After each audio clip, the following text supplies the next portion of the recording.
Hello students, welcome to my channel. My name is Arjun S. Pawar. Once again, warm welcome. Okay students, जैसे कि आप लोगों ने कई चैप्टर्स को कवर कर चुके हो, जैसे inverse trigonometry function, matrix, determinant, vector, 3D। आज का जो हमारा चैप्टर है वो है linear programming problem. It mean in short form LPP।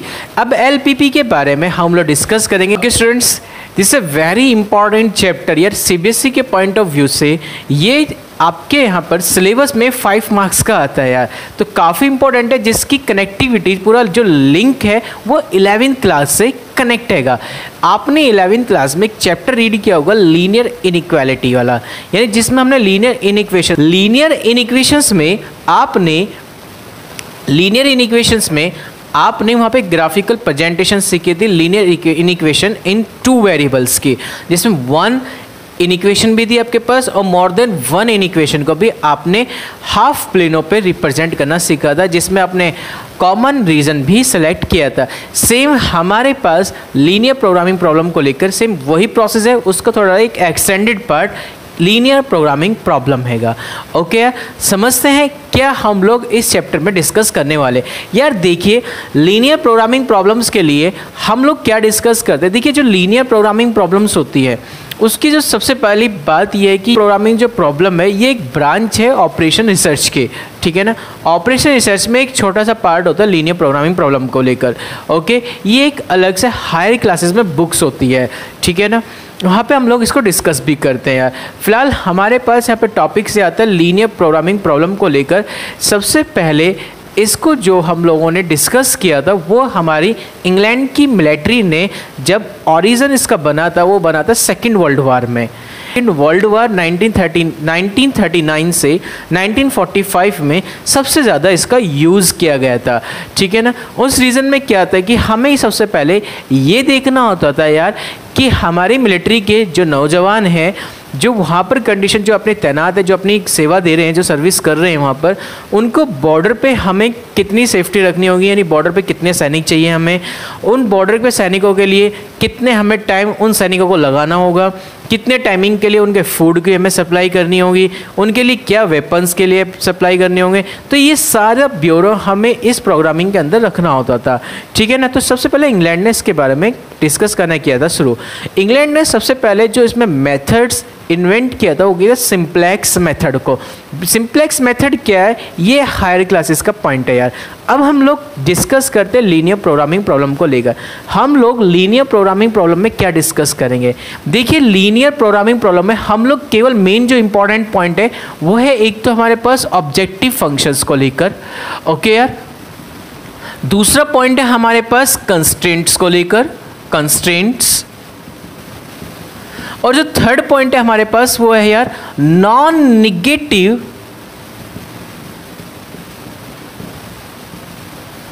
Restrictions को लेकर। ओके, हम इन 3 पॉइंट पे बेसिकली बात करते हैं, क्योंकि यहाँ पे देखिए लीनियर प्रोग्रामिंग प्रॉब्लम में 2 टाइप के क्वेश्चंस होते हैं।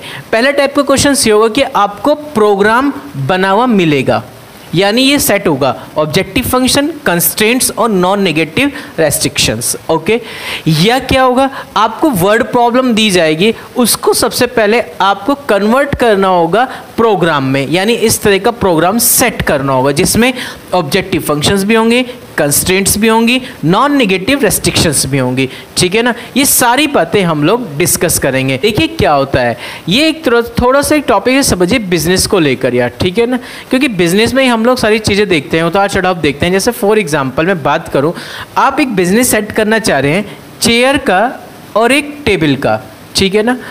आपके पास चेयर और टेबल है यार, ठीक है, चेयर और टेबल का भी एक बिजनेस सेट करना चाह रहे हैं, ठीक है यार। बात को बहुत ध्यान समझना।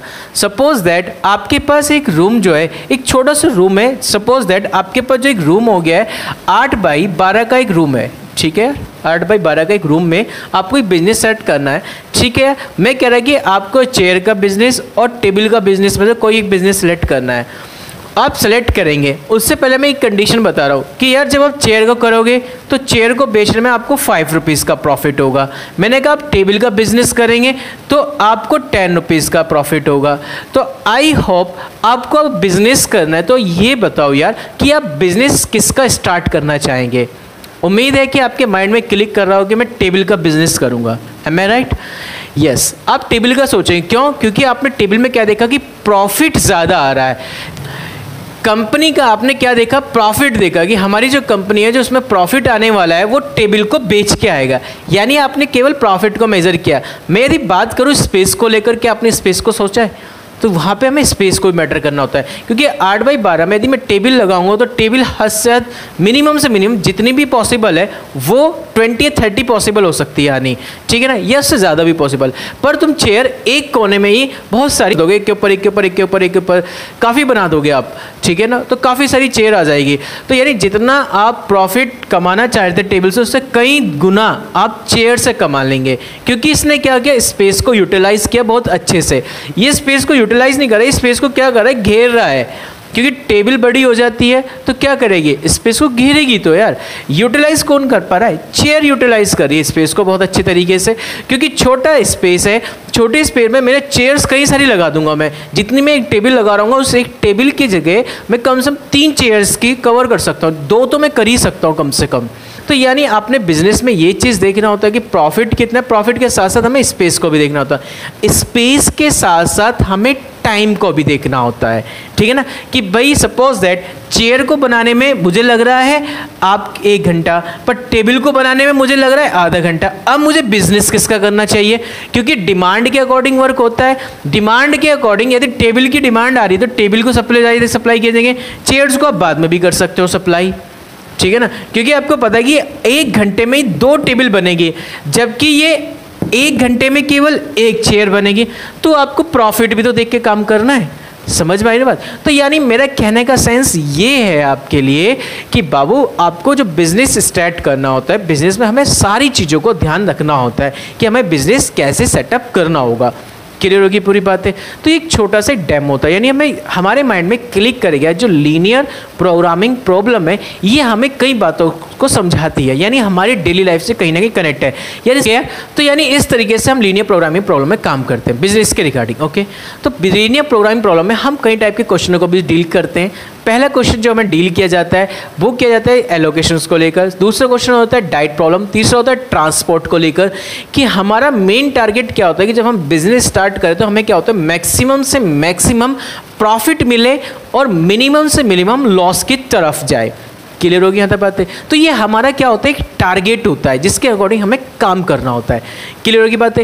यानी मैंने अभी बात करा कि मेरी कंपनी को मैक्सिमम से मैक्सिमम क्या मिलना चाहिए? प्रॉफिट, और मिनिमम से मिनिमम क्या होना चाहिए? लॉस। यानी मैक्सिमम और मिनिमम जब मैं डिस्कस करूंगा तो वो सारा प्रोसेस जाएगा आपका ऑब्जेक्टिव फंक्शंस के अंदर।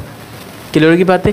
जब कंपनी को प्रॉफिट या लॉस होता है ना तो हम लोग किसके बारे में डिस्कस करते हैं? ज़्यादातर हम लोग ऑब्जेक्टिव फंक्शन में उस पॉइंट को लेकर डिस्कस करेंगे। क्लियर की बात?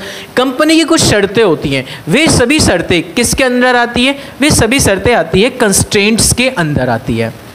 क्लियर की बात है? जितनी भी कंडीशन अप्लाई होगी जिस भी प्रोडक्ट को लेकर वो सभी किसके अंदर आएंगी?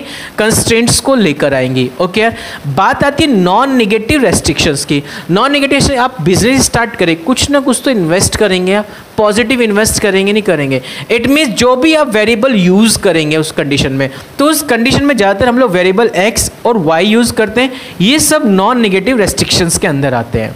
क्लियर की बातें? डाउट तो नहीं?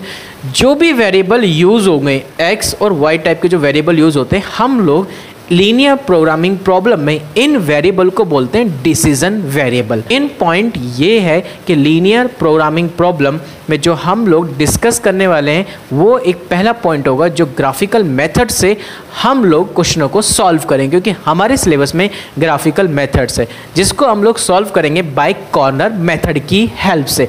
तो बाय कॉर्नर मेथड की हेल्प से मेरी कंपनी को मैक्सिमम से मैक्सिमम प्रॉफिट कराना होगा और मिनिमम से मिनिमम लॉस में लाना होगा। क्लियर होगी यहाँ तक बातें? कुछ कंडीशन है, कुछ टर्म्स हैं, बेसिक कुछ टर्म्स हैं, उसके बारे में डिस्कस करते हैं। Okay, let's see. जी यार, पहला पॉइंट होता है कि मेरे लिए फंक्शंस को देखना कि मेरा जो मेरा फंक्शन है वो क्या ऑप्टिमल वैल्यू को रख रहा है। ऑप्टिमल वैल्यू का मीनिंग क्या होता है, हम ऑब्जेक्टिव फंक्शन में जो मैक्सिमम या जो मिनिमम हमें वैल्यू गेट होगी उस वैल्यू को आप लोग क्या बोलेंगे, ऑप्टिमल वैल्यू। क्लियर होगी। ऑब्जेक्टिव फंक्शन क्या होता है, जहाँ पर मैं प्रॉफिट और लॉस को इंडिकेट करूँगा उस फंक्शन के अंदर, उसे बोलेंगे ऑब्जेक्टिव फंक्शन। उससे जो वैल्यू निकल कर आएगी उसे बोलेंगे ऑप्टिमल वैल्यू। क्लियर होगी यहाँ तक बातें, नो डाउट। अब आता है फीजिबल रीजन। सेकंड पॉइंट होता है फीजिबल रीजन। फीजिबल रीजन क्या होता है एंड इनफीजिबल रीजन। फीजिबल रीजन और इनफीजिबल रीजन का मीनिंग समझिए यार। देखिए फीजिबल है उसे बोलते हैं जिसमें हम कॉमन रीजन जो होता है आपका, जो भी कॉमन रीजन होगा इसलिए हम उसे डिटरमाइन करते हैं by constraints and including non negative restrictions को लेकर, तो वहाँ हमें मिलता है यार फीजिबल रीजन। समझ में आ गई होगी बातें, जहाँ पे मैं कंस्ट्रेंट्स और नॉन नेगेटिव रेस्ट्रिक्शंस के हेल्प से जो मुझे कॉमन रीजन डिटरमाइन हो रहा है वो क्या कॉल किया जाएगा, फीजिबल रीजन कॉल किया जाएगा। ठीक है, और उस फीजिबल रीजन में जो मुझे पॉइंट मिल रहे होंगे उन पॉइंटों को बोलते हैं फीजिबल चॉइस या फीजिबल पॉइंट। क्लियर होगी। अदरवाइज उसे हम क्या कॉल कर सकते हैं, इनफीजिबल रीजन। क्लियर होगी बात भाई, फीजिबल जो नहीं है उसे क्या बोलेंगे हम, इनफीजिबल रीजन। ओके यार, बात करते हैं नेक्स्ट पॉइंट की। जो हमारे पास नेक्स्ट है वो है बाउंडेड रीजन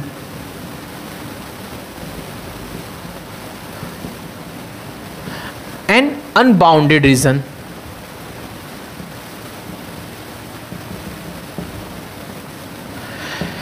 जब फीजिबल रीजन क्या हो जाए, एक एनक्लोज्ड फिगर बना देता हो विद इन ए सर्कल, ठीक है ना। क्या, जब एक फीजिबल रीजन एक एनक्लोज्ड फिगर बना रहा हो विद इन ए सर्कल की हेल्प से, तो उससे आप क्या करेंगे यार, बाउंडेड रीजन कॉल करेंगे। क्या कॉल करने वाले हो आप, बाउंडेड रीजन। ओके, अदरवाइज वो फिगर क्या बोली जाएगी, अनबाउंडेड, जो फिगर एनक्लोज्ड ही नहीं होने का। सपोज दैट आपके पास ये कोई फिगर है, मेरे अकॉर्डिंग ये मुझे एरिया मिल रहा है, ये वाला जो एरिया बोला जाएगा ये कैसे बोला जाएगा, अनबाउंडेड। मैंने कहा इस एरिया को मैंने इस तरह से कवर कर दिया इस लाइन से, तो ये फिगर कैसे बन गया, बाउंडेड। क्लियर होगी बात यहाँ तक, समझ में आ गई बात। तो बाउंडेड रीजन क्या होता है, जहाँ पे फीजिबल रीजन, ध्यान रखना क्या बोलो, feasible reason with in a circle की हेल्प से एनक्लोज्ड फिगर बना रहा हो, वहां पे क्या बोलते हैं आप लोग, बाउंडेड रीजन। अदरवाइज क्या बोला जाएगा बेटा, वो अनबाउंडेड रीजन कॉल किया जाएगा। क्लियर होगी यहाँ तक बातें। चलते हैं नेक्स्ट पॉइंट की तरफ। नेक्स्ट पॉइंट है यार आपके पास फीजिबल सॉल्यूशन एंड इनफीजिबल, जो subject to the conditions and non negative restrictions की कंडीशन को क्या कर रहे हो, सेटिस्फाई करो। अब बात करते हैं फीजिबल सॉल्यूशन एंड इनफीजिबल सॉल्यूशन के बारे में। फीजिबल सॉल्यूशन हम उसको कॉल करते हैं जो कंस्ट्रेंट और नॉन नेगेटिव रेस्ट्रिक्शंस की कंडीशन को क्या कर रहे होंगे, सेटिस्फाई, तो उसे बोल देंगे फीजिबल सॉल्यूशन। अदरवाइज आप क्या बोलेंगे उसे, इनफीजिबल सॉल्यूशन। क्लियर होगी बात, चाहे वो रीजन फीजिबल रीजन के अंदर हो चाहे वो बाउंड्री पर हो, अंदर और बाउंड्री वाली कंडीशंस जो subject to the condition, it means constraint and non negative restriction की कंडीशन को क्या कर रहे होंगे, सेटिस्फाई, तो आपको वहां मिल जाएगा फीजिबल सॉल्यूशन। अदरवाइज क्या होगा, वो इनफीजिबल सॉल्यूशन। अदरवाइज बस ध्यान रखिए वो क्या होगा, जो फीजिबल सॉल्यूशन नहीं है वो कैसे सॉल्यूशन है, इनफीजिबल सॉल्यूशन है। पॉइंट क्लियर होगी बातें यहाँ तक क्या, ओके बच्चे। चलते हैं नेक्स्ट पॉइंट की तरफ। एक नोट है आपके पास, एक नोट ध्यान रखेंगे बच्चों, जो हमारे पास क्या है, आपके पास mathematical form, mathematical form of LPPP, linear programming problem की मैथमेटिकल फॉर्म क्या होती है। ध्यान रखना बच्चे, सबसे पहले हम लिखते हैं ऑब्जेक्टिव फंक्शन। जब भी हम वर्क करेंगे तो ऑब्जेक्टिव फंक्शन को फर्स्टली डिनोट किया जाता है। ऑब्जेक्टिव फंक्शन में या तो मैक्सिमम या मिनिमम करके z को डिनोट किया जाएगा, जो इक्वल होगा c1x प्लस c2y। कोई भी क्वांटिटी हो सकती है c1 और c2, उस प्रोडक्ट की प्रॉफिट भी हो सकती है, उस प्रोडक्ट का वो आपके पास लॉस भी हो सकता है। क्लियर होगी बातें यहाँ तक। तो मैक्सिमम और मिनिमम करके आप ऑब्जेक्टिव फंक्शन को डिनोट करेंगे, इट मींस z, और z इज इक्वल टू होता है c1x प्लस c2y। क्लियर। उसके बाद लिखेंगे सब्जेक्ट टू दी कंडीशन, या कंस्ट्रेंट जिसे आप बोलते हैं। सब्जेक्ट टू द कंडीशन में आप क्या लिखेंगे, a1x plus b1y greater than बोल सकते हैं आप, लेस देन भी बोल सकते हैं आप, इक्वल भी बोल सकते हैं और डज नॉट इक्वल भी कॉल कर सकते हैं। मैंने ग्रेटर देन इक्वल लेके चला हूँ c1 के, ठीक है, सॉरी k के इक्वल कर देते हैं, a1x plus b1y greater than k and a2x plus के b2y greater less than lambda, ठीक है। और कंडीशन जैसे जैसे हम क्वेश्चन सॉल्व करेंगे तो ये कहानी हमें समझ में आ जाएगी कि सब्जेक्ट टू दी कंडीशंस कैसे अप्लाई की जाती है। ओके यार, बात करते हैं नॉन नेगेटिव रेस्ट्रिक्शंस की। नॉन नेगेटिव रेस्ट्रिक्शन, ये नॉन नेगेटिव रेस्ट्रिक्शंस क्या है हमारे पास, नॉन नेगेटिव रेस्ट्रिक्शन सर इसको बोलते हैं जो हम वेरिएबल यहाँ पे यूज कर रहे हैं, एक्स वाई जो वेरिएबल हम यूज करते हैं जिसको हम बोलते हैं डिसीजन वेरिएबल। ये डिसीजन वेरिएबल हमेशा always greater than equal to 0 होते हैं। ओके यार, तो ये कंडीशन किस में डिफाइन की जाती है, नॉन नेगेटिव रेस्ट्रिक्शन में डिफाइन की जाती है यार। क्लियर होगी यहाँ तक बातें यार। ओके यार, अब एक बात नोट में याद रखना है, तुम लोगों ने इसे फिजिक्स में डील किया होगा यार, क्या, क्योंकि इसी का ही पार्ट है। क्योंकि जो हमारे कंपनी का प्रॉफिट एंड लॉस होता है वो कॉन्वेक्स पॉलीगॉन के अकॉर्डिंग काम करता है। कॉन्वेक्स पॉलीगॉन क्या होता है समझेंगे। कॉन्वेक्स पॉलीगॉन क्या होता है, कॉन्वेक्स पॉलीगॉन की एक ऐसी फिगर में दो पॉइंटों को ज्वाइन करने वाली यदि लाइन वो उसी फिगर के अंदर इन्वॉल्व हो जाए तो उसे हम बोलते हैं कॉन्वेक्स पॉलीगॉन। क्लियर होगी बात है। कोई भी ले लीजिए आप फिगर, कैसी फिगर बना लीजिए, बस उस दो पॉइंटों को ज्वाइन करने वाली लाइन वो उस फिगर के अंदर ही होनी चाहिए। यदि उस फिगर के अंदर है तो उसे आप क्या कॉल करते हैं यार, कॉन्वेक्स पॉलीगॉन। क्लियर होगी बात है।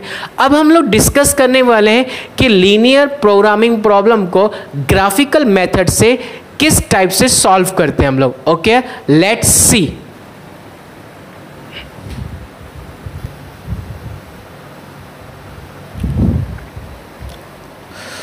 ओके, चलते हैं ग्राफिकल कंडीशन के according.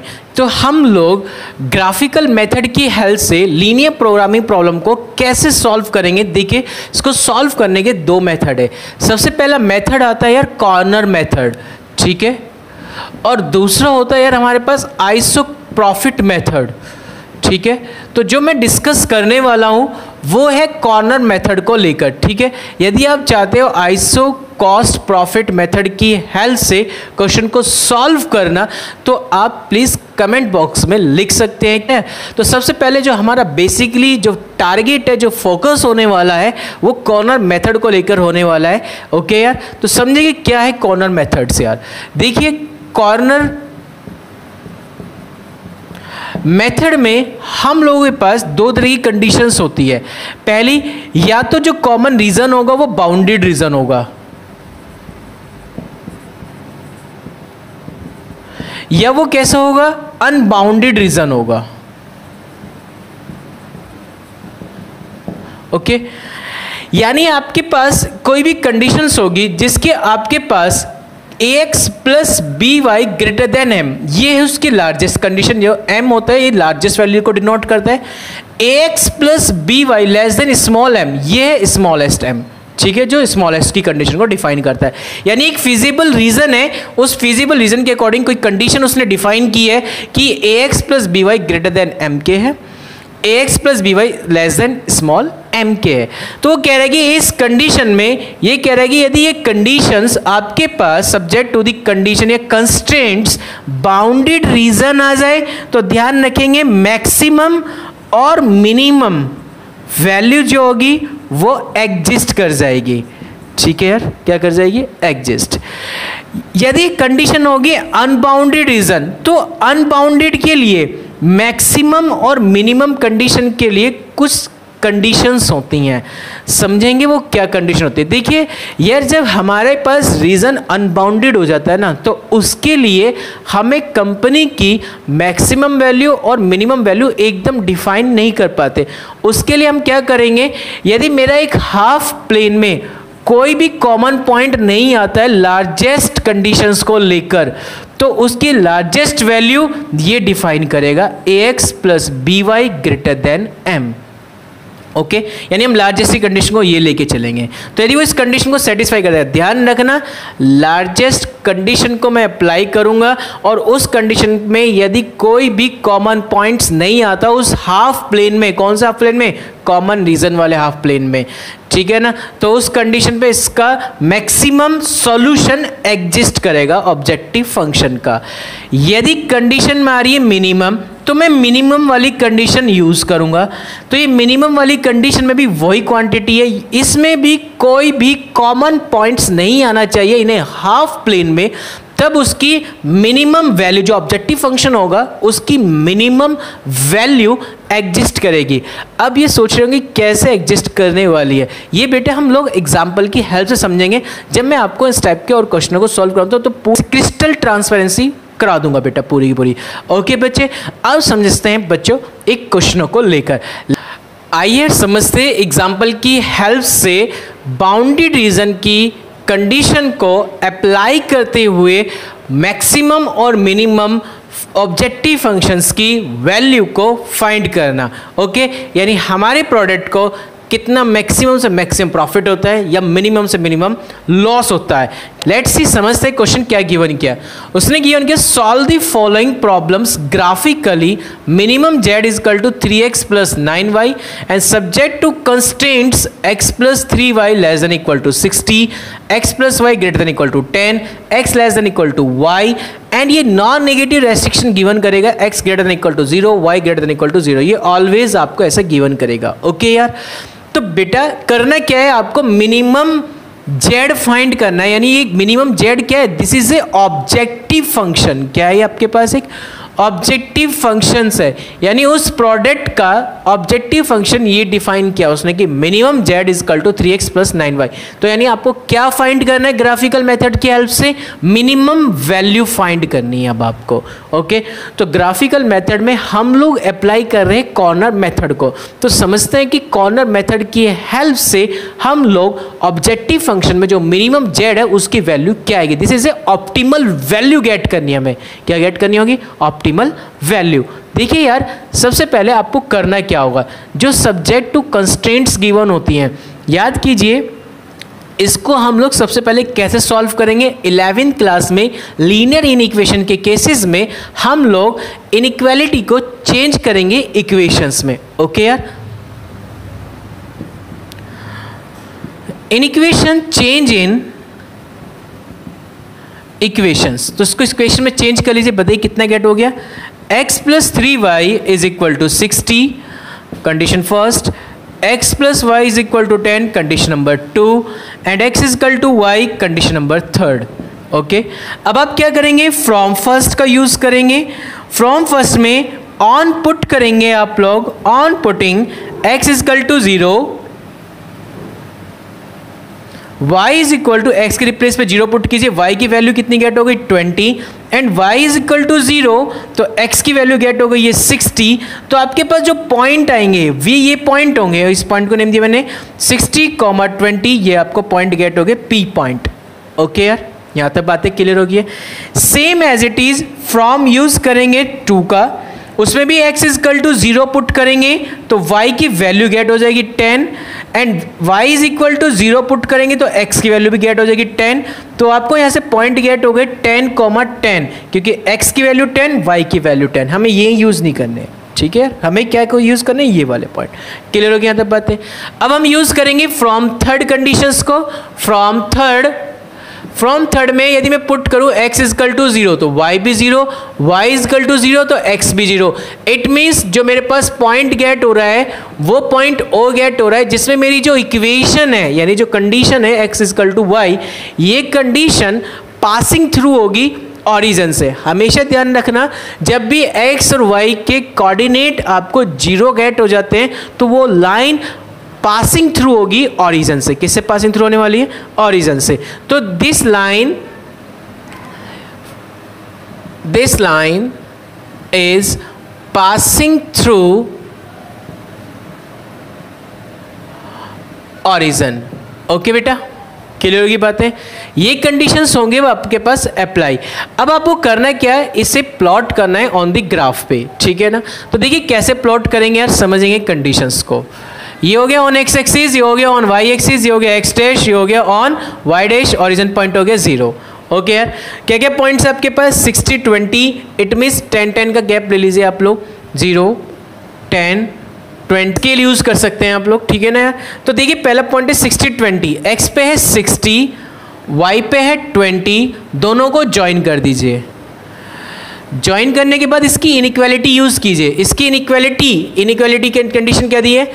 x plus 3y less than equal to 60। अभी एरो कुछ ही लगाना है, समझाऊंगा कैसे एरो लगाते हैं, ठीक है। नेक्स्ट वाली कंडीशन को अप्लाई करते हैं। नेक्स्ट वाली कंडीशन क्या गिवन की उसने आपको? 10 10, यानी x पे 10 y पे 10, यानी ये रही कंडीशन आपके पास। इन दोनों को आपस में ज्वाइन कर दीजिए, ठीक है, ये ज्वाइन कर दीजिए। इसकी भी इनइक्वालिटी वाली कंडीशन डिफाइन कीजिए, x plus y greater than equal to 10। Okay यार, इसमें भी एरो यूज नहीं करेंगे, बताएंगे किस तरह से एरो आएंगे, अपवर्ड आएंगे, डाउनवर्ड आएंगे, टुवर्ड्स द ओरिजिन आएंगे या अवे फ्रॉम द ओरिजिन आएंगे। Okay, and this line is passing through origin. कौन सी line? x equal to y वाली लाइन। तो उस लाइन को आपने पासिंग थ्रू कर दिया ओरिजिन से। इसकी इनइक्वालिटी वाली कंडीशन लिखेंगे x less than equal to y, ठीक है। अब समझेंगे, सबसे पहले आपको करना क्या है? फ्रॉम फर्स्ट को पिक करना है, फ्रॉम फर्स्ट, ठीक है। जैसे आपने फर्स्ट लिया तो उस कंडीशन में मुझे एक बात बताओ, आप पुट करेंगे, always remember that on putting x भी 0 y भी 0, किस में? इन इक्वेशंस में। और इन इक्वेशंस कौन सी है आपके पास? ये वाली, x plus 3y less than equal to 60, इस इन इक्वेशन में बात कर रहा हूं मैं। तो x के रिप्लेस पे भी 0, y के रिप्लेस पे भी 0, तो कितना आएगा? 0 less than equal to 60। 0 always less होगा 60 से, तो ओके। तो कंडीशन कैसी हो गई है? ट्रू। जब कंडीशन ट्रू हो जाए तो है नहीं, हम लोग टूवर्ड्स द ओरिजिन, टी मतलब टूवर्ड्स, ट्रू होगी ना, तो ट्रू से मतलब क्या होगा? टूवर्ड्स द ओरिजिन, यानी ये वाली जो लाइन होगी वो ओरिजिन की तरफ होगी, टूवर्ड्स ओरिजिन नहीं, ओरिजिन के पास होगी। तो इसे हम लिख देंगे towards the origin, towards the origin. जो उसका शेडेड पार्ट आएगा, जो उसका कॉमन जो उसका शेडेड पार्ट आएगा वो किधर की तरफ आएगा? टूवर्ड्स द ओरिजिन आएगा। ओके यार, तो यानी आप लोग इसका जो एरो लगाएंगे वो इस तरह से लगाएंगे। अब टूवर्ड्स ओरिजिन, इसका मीनिंग है कि हम लोग ओरिजिन की तरफ भाग रहे हैं, इस तरीके से। ये ओरिजिन की तरफ का पॉइंट हो गया आपके पास। क्लियर होगी यहाँ तक बातें? यानी ये वाला पॉइंट आ गया आपके पास। ओके यार, अब बात करते हैं नेक्स्ट पॉइंट की, फ्रॉम सेकेंड। उसमें पुट कीजिए ऑन पुटिंग x भी 0 एंड y भी 0 इन इक्वेशन पुट कीजिए। कौन सी इक्वेशन आपके पास? वो x plus y greater than equal to 10। देखिए रखेंगे तो 0 0 ग्रेटर देन इक्वल टू कितना होगा? 10। आई होप क्या 0 10 से ग्रेटर हो सकता है? नॉट। तो इट मीन्स क्या बन गया? ये फॉल्स। जब भी कंडीशन फॉल्स हो जाए तो हमेशा ध्यान रखना अवे फ्रॉम द ओरिजिन, यानी ओरिजिन से दूर भागेगी कंडीशंस। क्लियर होगी बातें? तो इसका जो रीजन पार्ट आएगा वो क्या आएगा? Away from the origin.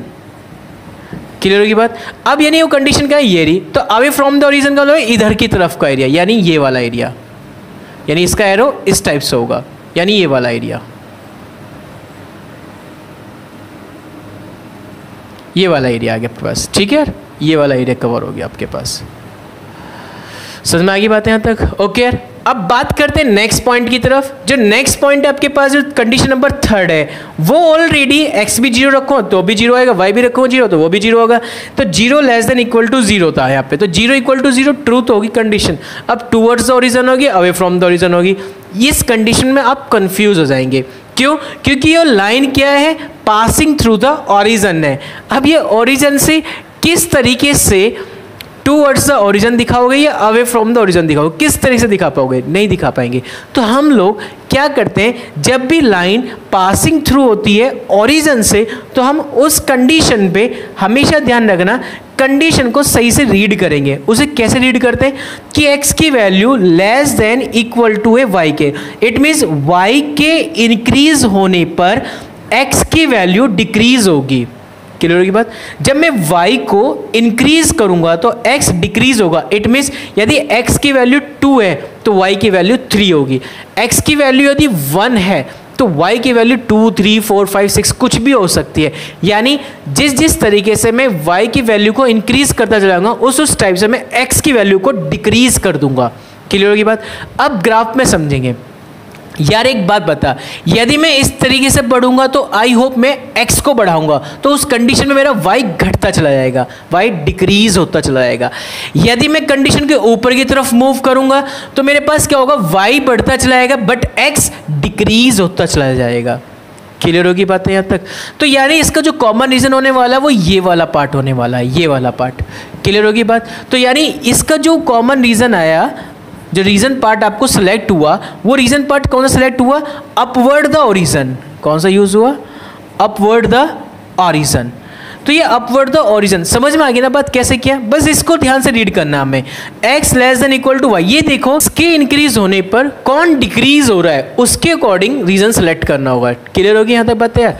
Okay यार, तो यानी अब आप देखो जिसमें तीनों लाइनें आ रही हो, कौन कौन सी लाइन आ रही हो, डॉटेड लाइन आ रही हो, स्नेक लाइन आ रही हो और स्ट्रेट लाइन आ रही हो इस टाइप की। तो वो केवल मुझे आई होप ये वाला पार्ट आपको दिख रहा होगा, यदि आप ध्यान से देख पा रहे होंगे फिगर में। ये वाला जो पार्ट है यही आपके पास तीनों को लाइनों को क्या कर रहा होगा, कवर कर रहा होगा। तो अब आप क्या करने वाले हैं, इन तीनों के नेम देंगे। यहाँ पे ए नेम, मैंने आपको इसको नेम दिया बी नेम, इसको नेम दिया मैंने सी नेम और इसको नेम दिया मैंने डी नेम। क्लियर होगी यहाँ तक बातें। ए बी सी और डी, ये तीन नेम देते हैं। तो आपके पास कॉमन रीजन आ गया, वो कॉमन रीजन आपको गेट हो गया है A B C D A. Common region, this is a bounded figure, bounded region हो गया क्योंकि ये जो फिजिबल रीजन आया कैसा आया है, एक बाउंडेड रीजन आ गया है। क्लियर की बात। This is A feasible region. कौन सा रीजन हो गया, ये फिजिबल रीजन हो गया है, ठीक है ना। क्लियर की बात। और इन पॉइंटों को आप फिजिबल पॉइंट कॉल करेंगे। क्लियर होगी अब यहाँ तक सारी डेफिनेशन क्लियर हो रही है, अब तो समझ में आ गई बात। तो जब फिगर बाउंडेड बन गया है, यानी बाउंडेड फिगर आ गया, this is a bounded reason, यानी ये फिजिबल रीजन क्या कॉल किया जाएगा, इज अ बाउंडेड रीजन। कौन सा रीजन हो गया, बाउंडेड रीजन हो गया। क्लियर होगी बातें। उसके बाद अब हमारा टारगेट क्या है, हमारा टारगेट ये है कि हम ए बी सी और डी इनके कॉर्नर पॉइंट्स को फाइंड आउट करेंगे। समझते हैं कैसे फाइंड करेंगे, लेट्स सी। ओके यार, तो देखिए आपको करना क्या है, सबसे पहले आपको एक एक पॉइंट बताने होगा। आपको यहाँ कॉर्नर टेबल बनानी पड़ेगी, कॉर्नर पॉइंट यहाँ पे लिखना होगा कॉर्नर पॉइंट एक टेबल को, और यहाँ लिखना होगा minimum z is equal to 3x plus के 9y। क्योंकि जब फिगर बाउंडेड हो जाता है तो उसमें मिनिमम और मैक्सिमम वैल्यू एग्जिस्ट करती है। ओके यार, तो देखिए यहाँ पे क्या लिखा हुआ है यार, ए सबसे पहला पॉइंट है ए के कोऑर्डिनेट क्या होंगे, देखिए ए ये रहा, तो ए पे था 20, तो y पे 20 है, x पे मैं मूव नहीं कर रहा हूँ तो x कितना हो गया 0। तो यानी इसके कोऑर्डिनेट बताओ मुझे आप इसके, बाकी सभी को माइंड से डिलीट कर दीजिए क्योंकि कुछ नहीं है बाकी, ये सिर्फ इस कॉमन पॉइंट्स को देखो जो हमें यूज़ करना है, केवल ये वाला एरिया जो ये लिखा हुआ है, ठीक है। तो आपके पास ए के कोऑर्डिनेट कितना हो गया, क्योंकि मैं ए ऑन वाई एक्सिस पर हूँ तो x तो हो गया 0, y की कोऑर्डिनेट हो गया 20, ठीक है। अब आइए बी पॉइंट पे है 10, तो यानी बेटा तो मैं ऑन वाई एक्सिस पर हूँ, तो ऑन वाई एक्सिस पर तो x कितना हो गया 0। अब आता है सी, ये वाला जो सी पॉइंट है ये दो लाइनों को क्रॉस करा है, देखो this line and this line, इन दो लाइनों को क्या कर रहा है आपस में इंटरसेक्ट कर रहा है, तो इनके इंटरसेक्टिंग पॉइंट गेट करेंगे। जब भी दो लाइनें आपस में इंटरसेक्ट करेंगे तो इनके इंटरसेक्टिंग पॉइंट निकालते हैं। इंटरसेक्टिंग पॉइंट का मीनिंग क्या होता है, इंटरसेक्टिंग पॉइंट का मीनिंग ये होता है कि आपको x और y की वैल्यू को गेट करना है दो इक्वेशनों को सॉल्व करके। ओके यार, तो देखो कैसे सॉल्व करेंगे आप लोग। फर्स्ट इक्वेशन देखो ये वाली कौन सी है आपके पास, x is equal to y, ठीक है। सेकेंड कंडीशन कौन सी है आपके पास, ये वाली equation, it means x plus y is equal to 10।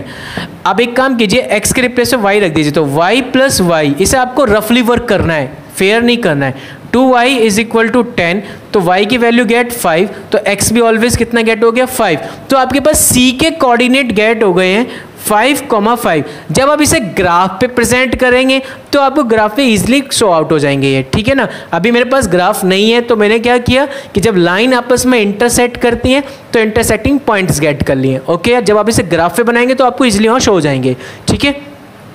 अब देखिए सेम ये लाइन है डी वाले पॉइंट की, एक तो ये लाइन और एक ये वाली लाइन, दोनों आपस में इंटरसेक्ट कर रही है डी पॉइंट पर, तो डी के भी अब कोऑर्डिनेट निकालेंगे। तो देखो डी के कोऑर्डिनेट कैसे निकालेंगे आप लोग, पहले लाइन है आपके पास ये वाली x इक्वल टू वाई, और सेकेंड लाइन है आपके पास x plus 3y is equal to 60। तो यहाँ पे आप कीजिए x के रिप्लेस में y पुट कीजिए, तो y plus 3y is equal to 60, it means 4y is equal to 60, 15 times, तो y की वैल्यू गेट हो गई है 15, y 15, तो x भी ऑलरेडी कितना गेट हो गया 15। तो आई होप d के कोऑर्डिनेट भी कितना गेट हो गया 15,15। ओके, तो ये आपको गेट हो गए। अब आपको करना क्या है, इस पॉइंटों को जो आपने गेट किए ए बी सी डी उनको यहाँ पुट कर दीजिए, तो आपको मिनिमम जेड गेट हो जाएगा। देखिए मिनिमम जेड इजकल टू कितना हो गया, एक्स के रिप्लेस पे 0, वाई के रिप्लेस पे 20, तो कितना हो गया 180। मिनिमम जेड आपको गेट हो जाएगा, एक्स के रिप्लेस पे 0, वाई के रिप्लेस पे 10, तो कितना हो गया 90। मिनिमम जेड गेट हो गया आपके पास, एक्स के रिप्लेस पे 5, 5 3 से 15 और 5 रख दीजिए, वाई के रिप्लेस पे 945, कितना गेट हो गया 60। फिर मिनिमम जेड गेट कीजिए, मिनिमम जेड कितना हो गया 15 15, 15 3 से कितना हो गया 45, 15 9 से कितना हो गया 135। कैलकुलेट कर लीजिए, कैलकुलेट करके आपके 180। ठीक है, तो अब आपको क्या करना है इसमें, अब आपको ये चेक करना होगा कि इनमें जो मिनिमम आ रही है वैल्यूज, क्योंकि फिगर क्या है बाउंडेड रीजन टाइप का है, बाउंडेड रीजन में हमेशा मैक्सिमम मिनिमम वैल्यू डायरेक्ट क्या कर जाती है एग्जिस्ट कर जाती है।